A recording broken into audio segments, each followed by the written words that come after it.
Muito boa tarde a todas e a todos. O Conselho de Ministros aprovou hoje o Decreto-Lei que altera o regime de cobrança de taxas moderadoras no Serviço Nacional de Saúde, que a Sra. Ministra da Saúde apresentará em maior detalhe. O diploma prevê que a cobrança de taxas moderadoras acabará em todos os serviços do SNS, mantendo-se apenas em serviços de atendimento de urgência hospitalar, exceto quando existe a referenciação prévia pelo SNS ou admissão de internamento através da urgência. O Conselho de Ministros apreciou, na generalidade, um decreto-lei que estabelece um regime excepcional e temporário no âmbito do aumento de preços, com impacto em contratos públicos, especialmente nos contratos de empreitadas de obras públicas, e o Sr. Ministro das Infraestruturas e da Habitação explicará o diploma de seguida.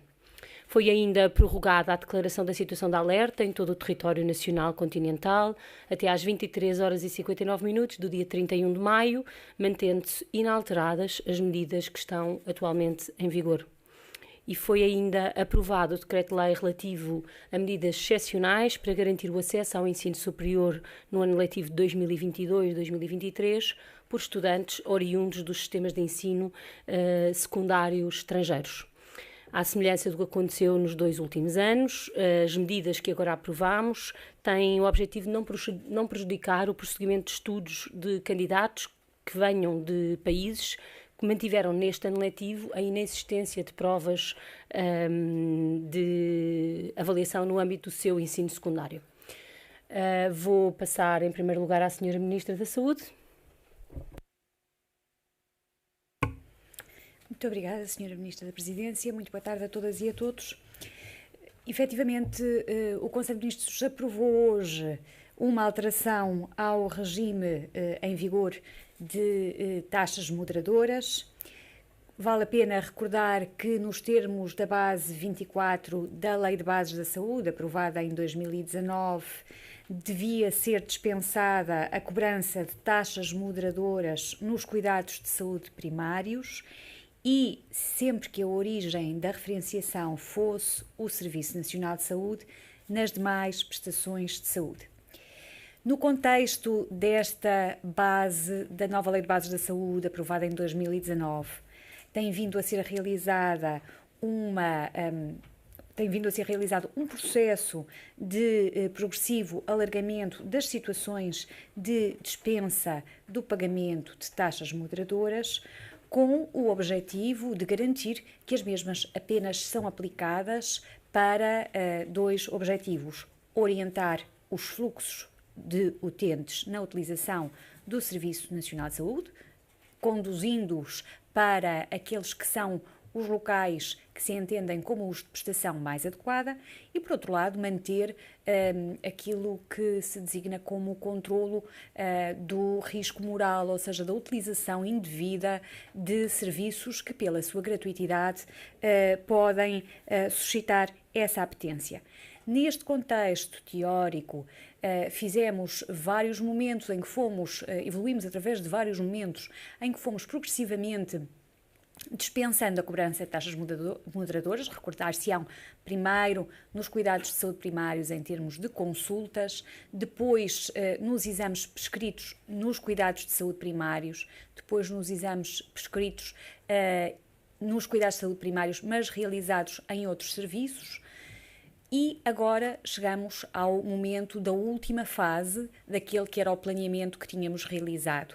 A partir do próximo mês de junho, apenas será devida a cobrança de taxas moderadoras, dentro daquilo que tinham sido os compromissos que tínhamos assumido desde a nova Lei de Bases da Saúde, no programa do Governo, nos programas de Governo e também no contexto dos orçamentos de Estado, na circunstância de haver utilização de serviços de urgência que não é referenciada, ou pela linha de contacto SNS 24, ou porventura pelos cuidados de saúde primários, e ainda uma possibilidade, que é essa dispensa também acontecer quando não há uma referenciação, mas as pessoas são encaminhadas para internamento. Isto significa, na prática, que ao elenco de dispensas de cobrança de taxa moderadora que neste momento temos na lei, no Decreto-Lei 113/2011, de 29 de novembro, se vão juntar as situações de consultas subsequentes em hospital, ou seja, todas aquelas consultas hospitalares que são decorrentes da prescrição realizada pelo próprio hospital. Vou dar um exemplo para se tornar mais claro: uma consulta de medicina interna na especialidade de medicina interna que é referenciada pelos cuidados de saúde primários. Neste momento, essa primeira consulta de medicina interna não dá origem à cobrança de taxa moderadora, mas dá ainda origem à cobrança de taxa moderadora se essa consulta for referenciada, por exemplo, para uma consulta de cardiologia ou de ortopedia. É essa situação de consultas subsequentes que deixa de ser objeto de cobrança de taxa moderadora. Porquê? Porque se entende que não há aqui uma escolha do utente na utilização deste cuidado e sim uma orientação do fluxo do doente através de uma decisão clínica. O mesmo acontece com os exames prescritos em ambiente hospitalar. Portanto, por esta via fica cumprido, atingido o último ponto daquilo que era o compromisso político assumido pelo Governo, acreditando que este é um passo importante para a melhoria do acesso, continuando a reduzir as barreiras ao acesso aos cuidados de saúde, neste caso uma barreira financeira, que desta forma é também de facto adaptada àquilo que se pretende que seja a utilização de serviços de saúde, independentemente de o trabalho continuar em relação a outras barreiras. Muito obrigada. Muito obrigada, Sra. Ministra. Passo agora ao Sr. Ministro das Infraestruturas e Habitação.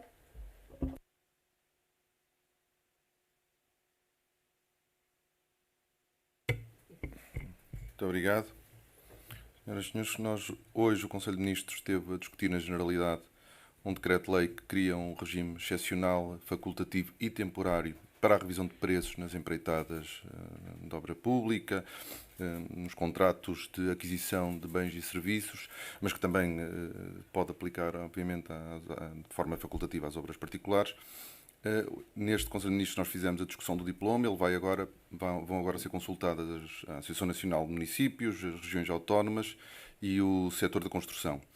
Nós vivemos hoje uma situação excepcional no que diz respeito à pressão inflacionista. Nós temos assistido a um crescimento muito acentuado do preço de várias matérias-primas. Temos mesmo algumas delas que, no prazo de um ano, quase que duplicaram o seu valor.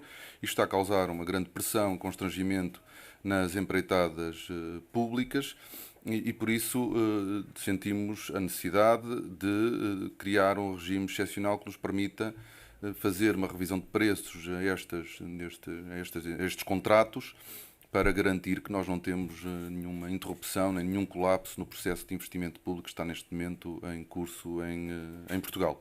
E, portanto, este regime foi hoje discutido na Generalidade.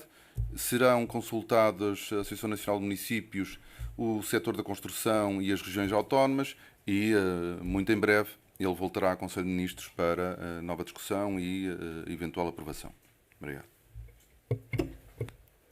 Muito obrigada. Estamos disponíveis para as vossas questões. Creio que começa a SIC. Boa tarde. Tinha uma pergunta para a Ministra da Presidência sobre o acolhimento a refugiados. Queria perceber, e sendo certo que a questão de Setúbal já foi por diversas vezes dito que é uma questão do poder local, mas queria perceber se esta reunião do Conselho de Ministros falou sobre esse assunto e se o Governo tenciona tomar alguma medida relativamente ao acolhimento de refugiados, tendo em conta as notícias dos últimos dias. E outra questão para a Ministra da Saúde, que tem a ver com o número de aumento de casos Covid-19, a média semanal, se esta subida para o patamar dos 11 mil casos, se é preocupante, se por termos, num certo sentido, retirado as máscaras depois de terem deixado de ser obrigatórias, se essa retirada das máscaras ou a retirada do uso obrigatório e este aumento de casos se preocupa o Governo. Obrigado. Muito obrigada. Relativamente à primeira questão que colocou, esse tema não foi hoje discutido no Conselho de Ministros e eu remeto as questões para a Ministra Adjunta e dos Assuntos Parlamentares, que acompanha esse setor. O trabalho de contacto no âmbito do acolhimento de refugiados entre as diferentes instituições é permanente, mas não foi um tema que hoje tínhamos discutido. Senhora Ministra da Saúde. Muito obrigada, Senhora Ministra. De facto, estamos a registrar em termos epidemiológicos relativamente à transmissão da Covid-19 um aumento da transmissão, mas vale a pena recordar que este facto não é completamente inesperado. Sabíamos que a circunstância de estarmos com uma doença que permanece em circulação, que tem elevada transmissão nos contextos de maior mobilidade, a circunstância de nós nos aproximarmos do retomar da nossa vida normal iria ter um impacto. Também sabemos que estamos perante a emergência de linhagens da variante Omicron que são potencialmente mais competitivas e, portanto, como ficou patente no último relatório libertado pelo Instituto Nacional de Saúde Ricardo Jorge, nesta terça-feira, anteontem, estamos a assistir a um crescimento de uma linhagem da variante Omicron que, não tendo nós a informação de que seja mais gravoso, é mais transmissível. Isso traduz num aumento de casos. Estamos a acompanhar a situação em termos daquilo que é o nosso trabalho de sequenciação e de análise genética. Gostaria de dizer que, de acordo com o Instituto Nacional de Saúde Ricardo Jorge, essa prevalência dessa linhagem BA5 é já estimada em 20% e, portanto, vamos provavelmente assistir a um continuar do crescimento da transmissão também decorrente desta circunstância. Provavelmente poderemos ainda assistir a uma inversão daquilo que tem sido o decréscimo da mortalidade específica por Covid-19. Estávamos numa tendência de crescimento, isso poderá inverter-se, mas a situação mantém-se controlada. Estamos a acompanhar os indicadores de que definimos, estamos a trabalhar com as nossas instituições e aproveito o momento para apelar àquilo que continua a ser a nossa melhor arma para a proteção contra a doença grave e muito grave, que é a vacinação. De facto, houve um conjunto de pessoas que se infectaram no início do ano e que, por essa circunstância, não foram fazer a sua dose de reforço. É importante que o façam quando receberem o contacto dos serviços de saúde e, naturalmente, continuamos a acompanhar, como sabem, aquilo que possa ser o plano, aquilo que é neste momento o plano para uma dose de reforço antes do início do outono e inverno, mas que, em função da situação epidemiológica, poderá sofrer alguma evolução e estamos preparados para garantir esse acompanhamento. Muito obrigada, observador. Olá, boa tarde. Rita Tavares, do Observador. Para a Sra. Ministra da Saúde, queria só perceber uma coisa relativamente a uma medida que foi tomada agora recentemente sobre os testes nas farmácias deixarem de ser gratuitos e passarem a custar 15 euros. A minha questão é se esta medida foi prudente, tendo em conta o aumento de casos e tendo em conta que o Governo até agora, e durante toda a pandemia, tinha como grande máxima testar, precisamente para esta prevenção individual e a justificação foi que a procura também diminuiu, afinal a intenção não era que a procura aumentasse e que as pessoas testassem e soubessem que têm a doença. Para o Sr. Ministro das Infraestruturas, pedia-lhe que explicasse como é que vai funcionar a redução de preços das empreitadas das obras públicas, como é que isso vai acontecer e depois disso uma coisa que é que podia aplicar-se de forma facultativa a obras particulares. Isto quer dizer o quê, concretamente? Obrigada. Muito obrigada, Sra. Ministra da Saúde. Muito obrigada. Efetivamente, a alteração da comparticipação dos testes para a detecção da Covid decorre da alteração da situação de contexto. Sempre dissemos que iríamos adaptando a política de testagem, designadamente em termos de comparticipação, àquilo que fosse a evolução da situação epidemiológica, e a situação epidemiológica é hoje distinta. E os meios de que a população dispõe para a realização de teste são também distintos. Os testes realizados em farmácia não são a única forma de testagem.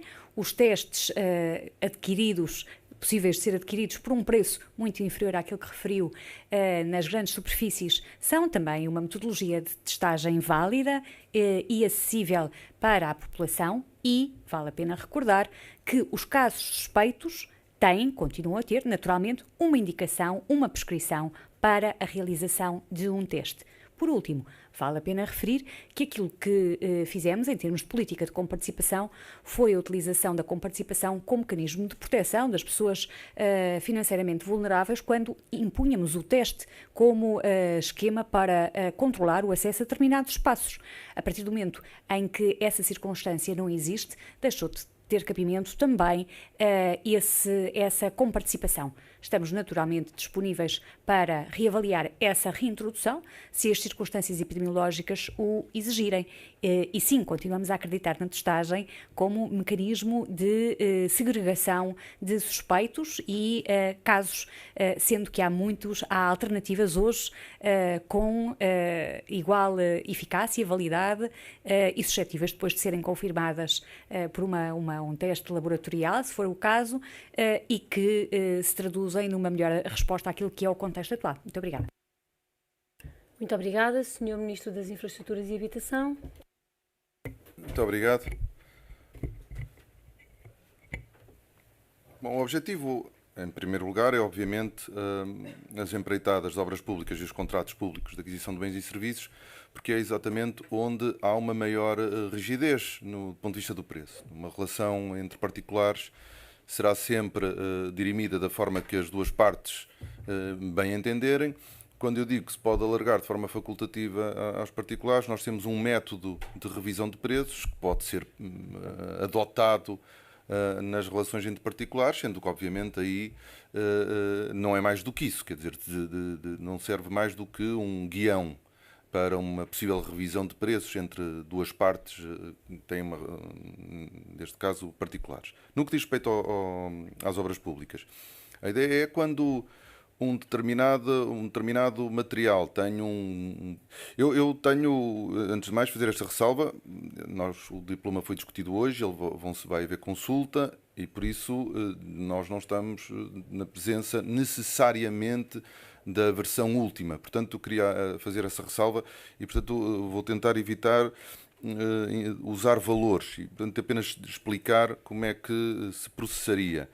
Um determinado material, aço, que atinge um peso numa obra superior a X% e cujo preço sobe mais do que Y%, pode dar lugar a que o empreiteiro possa apresentar ao dono da obra, por exemplo, a IP, uma proposta de revisão de preço.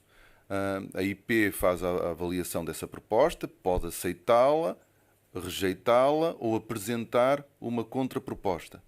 Se, entretanto, as duas partes chegarem a acordo, há uma revisão do preço e, por isso permitirá ao empreiteiro poder, dessa forma, receber mais também para fazer face ao custo adicional que tem. Em traços genéricos é assim, que se processará o modelo, mas eu queria preservar os detalhes técnicos para o fim da consulta e a sua aprovação em Conselho de Ministros. Queríamos só, neste momento, partilhar convosco esta iniciativa, porque achamos da máxima importância que o setor privado, que tem relação, nomeadamente, com o Estado, perceba que nós estamos conscientes da dificuldade e do problema com que estamos neste momento confrontados e que estamos a trabalhar sobre isso e que esperemos muito em breve, o mais rapidamente possível, possamos ter o diploma aprovado aqui e em vigor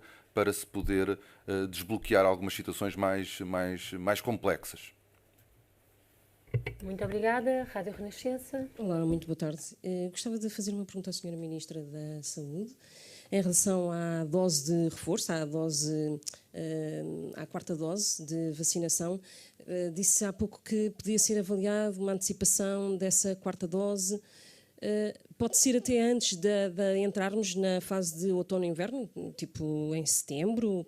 Se há um prazo que esteja em vista neste momento.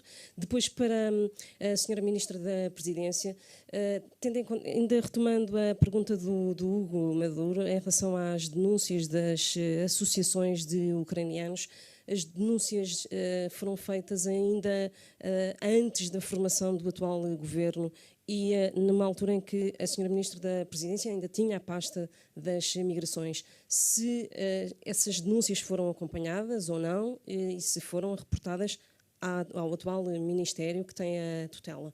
E para o senhor Ministro das Infraestruturas, peço desculpa, sim, em relação a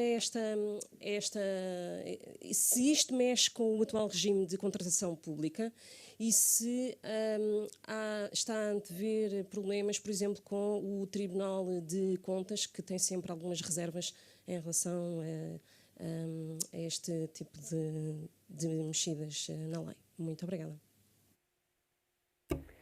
Muito obrigada, Sra. Ministra da Saúde. Muito obrigada, Sra. Ministra da Presidência. Aquilo que se prende com o calendário ótimo da segunda dose, da administração da segunda dose de reforço, já foi aqui referido, até em anteriores momentos, e foi ainda ontem referido pela Sra. Diretora-Geral da Saúde, no sentido de dar nota que estamos permanentemente a acompanhar aquilo que possa ser a melhor escolha. Neste momento, o parecer que temos da Comissão Técnica de Vacinação contra a Covid-19 é de que esse momento ótimo para a população com mais de 80 anos irá ocorrer antes do início do outono-inverno de 2023. Na medida em que a situação epidemiológica está relativamente controlada, a proteção vacinal é sobretudo contra doença grave e óbito e não contra doença ligeira ou transmissão, na medida em que vale a pena recordar que as vacinas que temos disponíveis não são ainda as vacinas adaptadas e, portanto, este é o calendário que temos em cima da mesa. Naturalmente, hoje, como em momentos anteriores da pandemia, estamos alerta, atentos, preparados, permanentemente preparados para poder fazer adaptações. Adaptações que decorram de alterações da situação epidemiológica, dos pareceres, da evidência que vai surgindo. Este é o calendário, estes são os factos que temos. Neste momento é isto que temos em cima da mesa. O que não posso garantir é que não haja uma alteração de circunstâncias que leve a uma reponderação técnica. Em termos de meios, estamos preparados.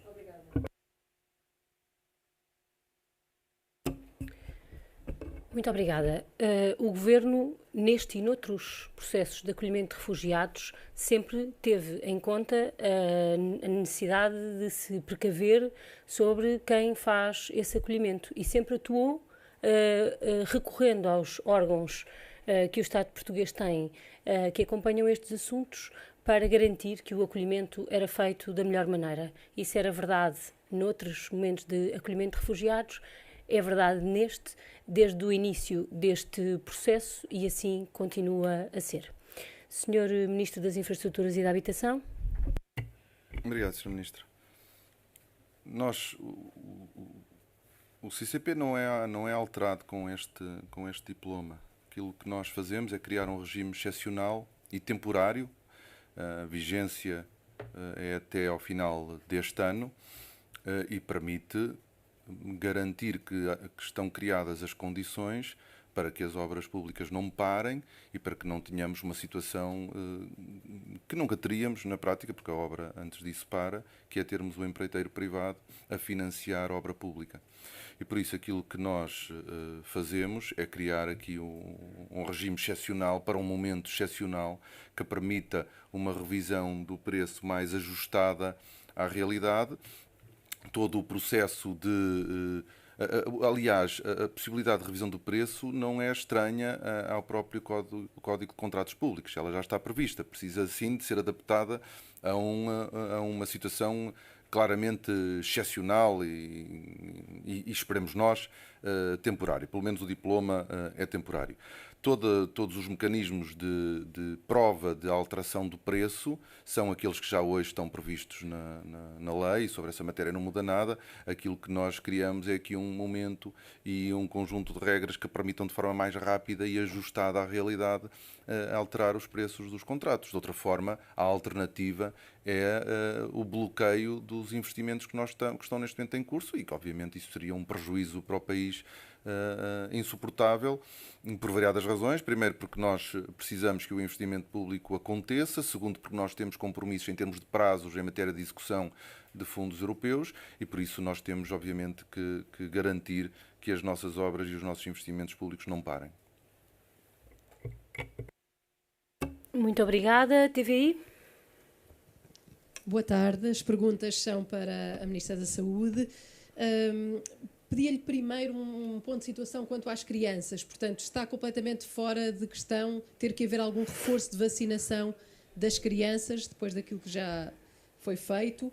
Quanto ao surto de hepatite aguda, qual é o ponto da situação também em Portugal e se há ou não a responsabilidade da pandemia em tudo isso? E já agora a OMS lançou um alerta sobre sarampo. Como é que estamos também a esse nível? Há algum perigo? Não há? Faz sentido o que se tem ouvido? Muito obrigada. Muito obrigada, Sra. Ministra da Saúde. Bom, embora nenhum dos temas tenha sido discutido hoje, relativamente à vacinação das crianças, a recomendação será sempre técnica, como tem sido, e, portanto, não temos nenhuma nota de que haja alteração daquilo que são as recomendações anteriores. Relativamente até à questão das hepatites, volto a referir aquilo que já foi informado publicamente pela Direção-Geral da Saúde até à data de ontem, 4 de maio. Tínhamos 4 casos suspeitos no nosso país, mas não confirmados, crianças entre os 7 meses e os 8 anos, que tinham tido necessidade de utilização de cuidados de saúde, mas que tinham tido uma evolução favorável. Estas crianças apresentavam um quadro clínico de hepatite aguda. Nós continuamos a acompanhar quer estes casos em termos de avaliação laboratorial complementar, quer em termos de avaliação epidemiológica, mas esta corresponde à informação aos dados mais atuais e mais recentes de que dispomos. Relativamente ao tema do sarampo, é naturalmente uma matéria que a Direção-Geral da Saúde está a acompanhar. Conhecemos aquilo que têm sido os surtos que têm surgido e, naturalmente, que aqui, como em relação à Covid, o apelo é à vacinação. Muito obrigada. RTP? Boa tarde, Tiago Contreiras, da RTP. Gostaria de perguntar se já são conhecidos mais pormenores da visita do Primeiro-Ministro a Kiev, em particular a data da deslocação. Obrigado. Muito obrigada. Não tenho informação adicional sobre essa visita. Antena 1. Ora viva, boa tarde. João Trugal, da Antena 1.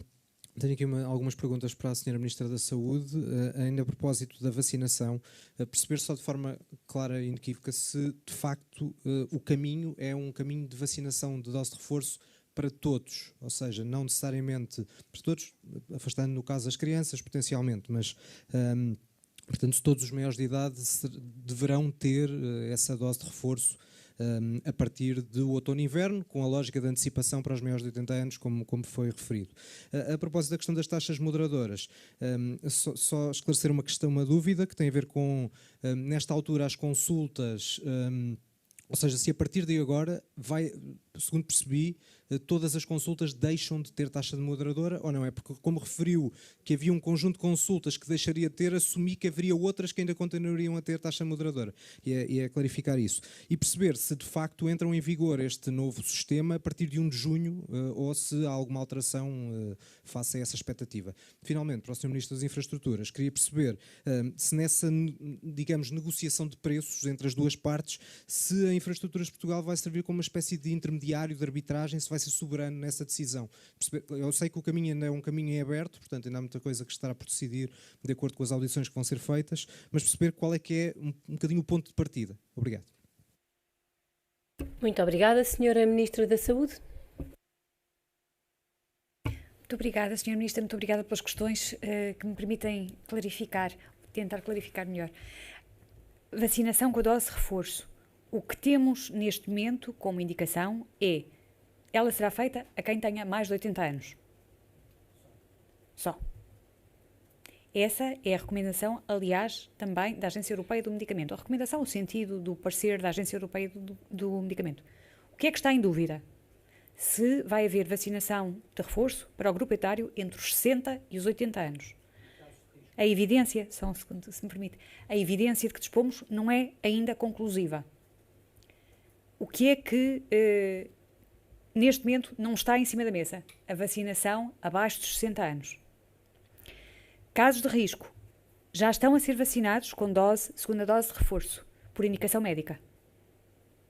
Patologias específicas, pessoas com a sua capacidade imunitária especialmente fragilizada, portanto, por indicação médica. Taxas moderadoras. Peço desculpa de não ter sido totalmente clara. Deixa de ser cobrada taxa moderadora em qualquer consulta. Neste momento ainda é cobrada, neste momento e até à entrada em vigor do novo diploma, ainda são cobradas taxas moderadoras nas consultas subsequentes. Ou seja, nas consultas que nos hospitais são originadas se seguem a uma primeira ida a uma consulta hospitalar.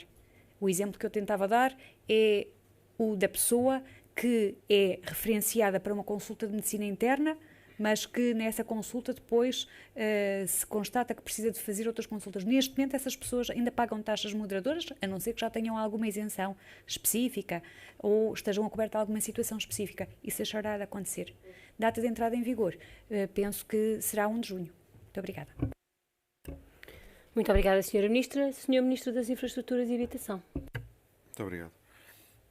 A IP foi um exemplo. A IP não é intermediário. A IP é uma das entidades públicas que contrata empreiteiros. Portanto, na realidade, é o dono da obra, propriamente dito. Quer dizer que a IP, ou o IRU, também sobre a minha tutela, no caso da habitação, mas as autarquias locais ou outros ministérios que também têm contratos de obra pública. O que acontece? Lança-se um concurso, há um vencedor com um determinado preço contratualizado, a pressão sobre o aumento de custos é de tal forma que se torna impraticável a execução daquele contrato, o empreiteiro faz uma proposta para a revisão. Fundamenta, prova a subida do custo das matérias-primas e o dono de obra, a IP, o IRU, as autarquias, aceitam ou não. Podem aceitar, podem recusar, podem fazer uma contraproposta e é nesta relação que depois se chega a uma determinada revisão de preços, uma revisão de preços que é objetiva e fundamentada e não arbitrária. Olá, boa tarde. Filipe Santa Bárbara. Para a Ministra da Saúde, eu gostava de lhe perguntar, temos hoje uma greve de enfermeiros no Algarve, gostava de saber se está a acompanhar e que palavra tem para estes profissionais que se queixam de não terem sido recebidos também pelas autoridades regionais de saúde. Para a Ministra da Presidência, queria insistir na questão da Susana, fiquei sem perceber se quando tutelava as migrações, se teve conhecimento destas denúncias das associações ucranianos. E para o Ministro das Infraestruturas, perguntar-lhe só o caráter temporário desta medida, até quando é que pondera que possa ser temporário, que baliza temporal estamos a falar, e se vão pedir neste leque de audições que vão fazer, se vão pedir um parecer ao Tribunal de Contas. Obrigado. Muito obrigada, Sra. Ministra da Saúde. Muito obrigada, Sr. Ministro da Presidência. Relativamente à situação de greve que está a acontecer no Centro Hospitalar Universitário do Algarve, naturalmente o Ministério da Saúde está a acompanhar a situação, como sabem, e foi público, o Ministério da Saúde iniciou ontem também um processo negocial com as estruturas representativas dos enfermeiros e, portanto, esperamos que as questões que estão a ser suscitadas possam ter também enquadramento nessa sede e evoluir positivamente.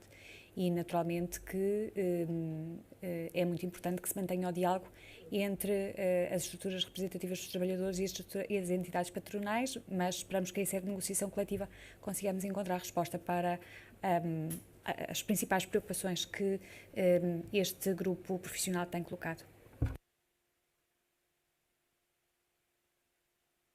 Muito obrigada.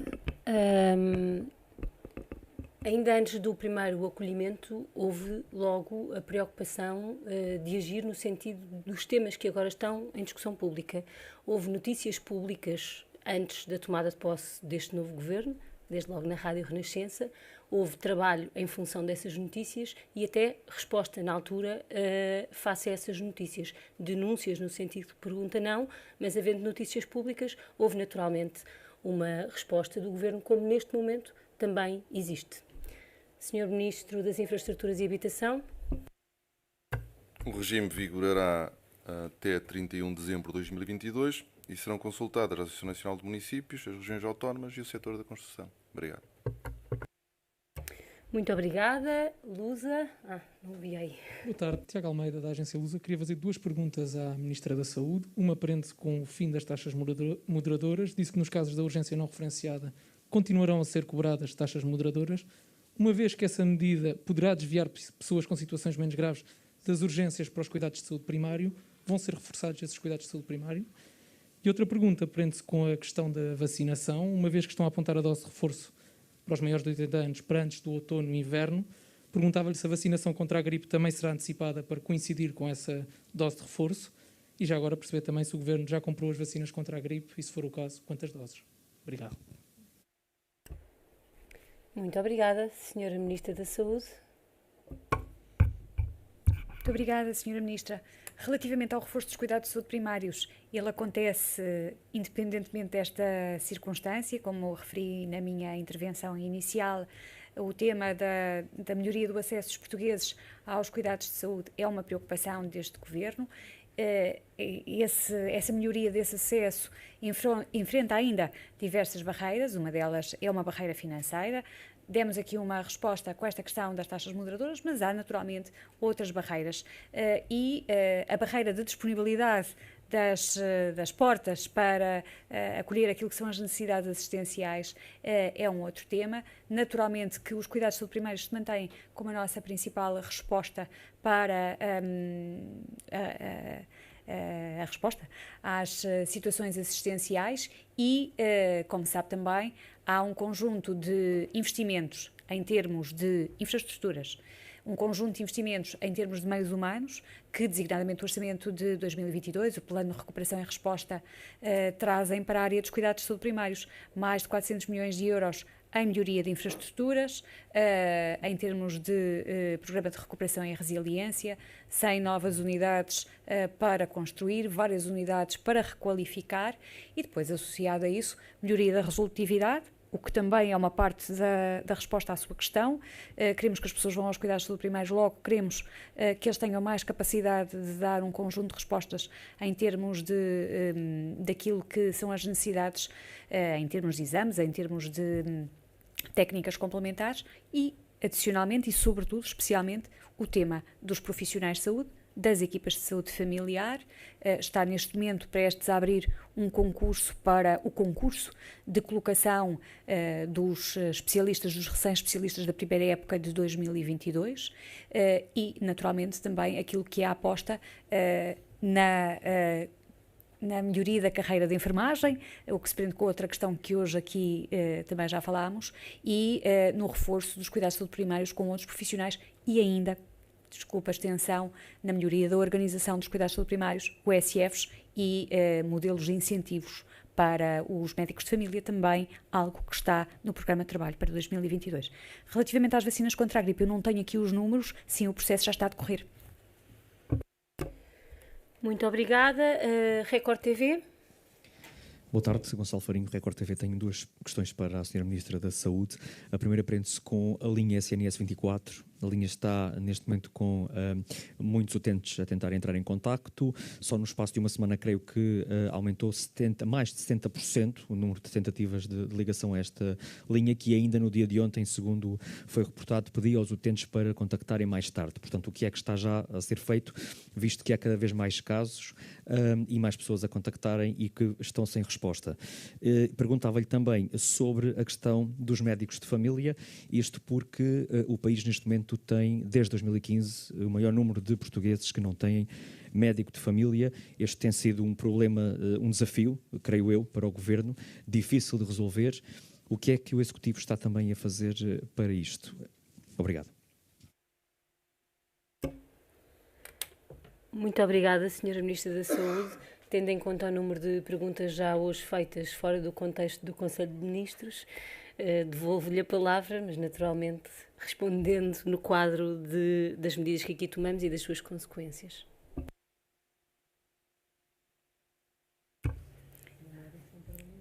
Obrigada, Sra. Ministra.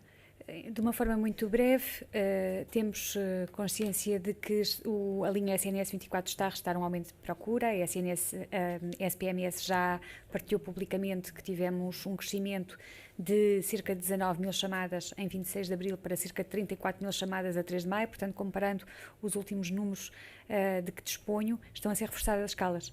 Relativamente ao tema da medicina geral e familiar e dos cuidados de saúde primários, sim, temos um número de portugueses sem médico de família de residentes. Eu preferia que utilizássemos a palavra residentes, porque na verdade nós temos mais 439 mil inscritos no Serviço Nacional de Saúde e temos, por exemplo, 35 mil beneficiários do regime excepcional de proteção às pessoas que saem da guerra da Ucrânia e, portanto, este é um desafio, temos um conjunto de medidas no Orçamento de Estado para 2022 e que vamos discutir com os sindicatos e que esperamos que produzam um resultado que todos queremos para o nosso país. Muito obrigada, muito boa tarde, até para a semana.